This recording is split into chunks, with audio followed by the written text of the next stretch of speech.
तो चलिए आज एक बहुत ही दिलचस्प और ज़रूरी विषय को समझते हैं बिल्कुल आसान भाषा में। ये है संचार यानी कम्युनिकेशन की कला। जरा सोचिए, इन सभी में एक चीज कॉमन है, एक ऐसा हुनर जो लगभग हर जगह कामयाबी और नाकामयाबी के बीच का फर्क तय करता है, और वो हुनर है कम्युनिकेशन यानी संचार। आज हम क्या क्या देखने वाले हैं? सबसे पहले समझेंगे कि संचार असल में होता क्या है, फिर देखेंगे कि इसके कितने तरीके हैं, इसके बाद बात करेंगे जुड़ाव के कुछ जरूरी नियमों की, और रास्ते में आने वाली बाधाओं को कैसे दूर करें ये भी जानेंगे, और आखिर में लिखने की कला पर भी थोड़ी बात करेंगे। तो चलिए शुरू करते हैं। किसी भी इमारत को मजबूत बनाने के लिए उसकी नींव मजबूत होनी चाहिए। तो चलिए हम भी एकदम बुनियाद से बिल्कुल बेसिक से शुरू करते हैं। तो देखिए, कम्युनिकेशन का सीधा साधा मतलब है साझा करना, लेकिन ये सिर्फ अपनी बात कह देना नहीं है। असल में ये एक पूरा चक्र है, एक साइकिल जो इसे पूरा करता है, और ये साइकिल बहुत दिलचस्प है। सोचिए, हर बातचीत कैसे होती है। सबसे पहले भेजने वाले यानी सेंडर के दिमाग में एक आइडिया आता है, फिर वो उसे शब्दों या इशारों में बदलता है, इसे कहते हैं एनकोडिंग। फिर ये मैसेज किसी चैनल जैसे कि हमारी आवाज़ या एक ईमेल से भेजा जाता है। सामने वाला उस मैसेज को अपने हिसाब से समझता है, जिसे कहते हैं डीकोडिंग, और फिर वो जवाब देता है, मतलब फीडबैक, और बस ये लूप पूरा हो जाता है। यही पक्का करता है कि बात सही से पहुंची भी और समझी भी गई। अच्छा, अब एक छोटा सा सवाल, चैनल, रिसीवर, सेंडर और टाइम, इनमें से क्या कम्युनिकेशन साइकिल का हिस्सा नहीं है? सही सोचा, टाइम। देखिए, कम्युनिकेशन होता तो समय में है, पर वो खुद प्रोसेस का कोई हिस्सा नहीं है, जैसे सेंडर या रिसीवर होते हैं। अच्छा, तो ये तो हो गया कि मैसेज कैसे ट्रैवल करता है, पर हम मैसेज भेजते किन तरीकों से हैं? मोटे तौर पर देखें तो इसके दो मुख्य तरीके हैं। हम दो तरीकों से बात करते हैं।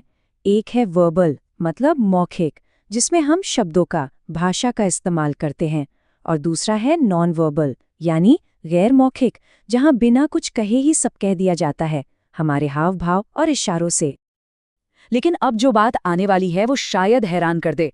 क्या कोई अंदाजा लगा सकता है कि हमारी पूरी बातचीत में हमारे शब्दों का कितना रोल होता है? सिर्फ 7%। हाँ, बिल्कुल सही सुना, जस्ट 7%। तो फिर बाकी का 93% कहाँ से आता है? वो सब नॉन वर्बल हैं। इसका मतलब साफ है कि हम क्या कहते हैं उससे कहीं ज्यादा जरूरी ये है कि हम उसे कैसे कहते हैं। हमारा अंदाज हमारे शब्दों पर भारी पड़ता है। और ये 93% इन्हीं चीज़ों से बनता है। हमारे चेहरे के एक्सप्रेशंस, हमारे खड़े होने का अंदाज जो हमारा कॉन्फिडेंस दिखाता है, हमारे हाथ कैसे हिलते हैं, हम आंखों में देखकर बात कर रहे हैं या नहीं, यहाँ तक कि हमारी आवाज़ का टोन, उसकी स्पीड, ये सब बिना शब्दों के बहुत कुछ बता देता है। ठीक है, तो अब हमें पता है कि कम्युनिकेशन क्या है और कैसे होता है, पर सवाल यह है कि इसमें माहिर कैसे बने। इसके लिए कुछ नियम हैं जिन्हें समझना बहुत जरूरी है। पहला और सबसे जरूरी नियम है फीडबैक। अगर फीडबैक नहीं है तो कम्युनिकेशन टू वे स्ट्रीट नहीं, बल्कि वन वे रह जाता है। ये ऐसा है जैसे कोई एक खाली कमरे से बात कर रहा हो। और अच्छा फीडबैक कैसा होता है? वो स्पेसिफिक होता है। ये कहने के बजाय कि आपकी प्रेजेंटेशन ठीक थी, ये कहना बेहतर है कि स्लाइड नंबर 5 में डेटा को और अच्छे से दिखाया जा सकता था।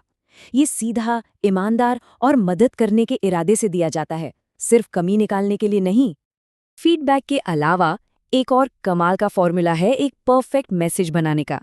इसे कहते हैं कम्युनिकेशन के 7C। ये 7C एक तरह की चेकलिस्ट है। संदेश क्लियर यानी साफ हो, कंसाइज यानी छोटा हो, कॉन्क्रीट यानी ठोस हो, करेक्ट यानी सही हो, कोहिरेंट यानी उसमें एक लॉजिक हो, कंप्लीट यानी पूरी जानकारी हो, और कर्टियस यानी विनम्र हो।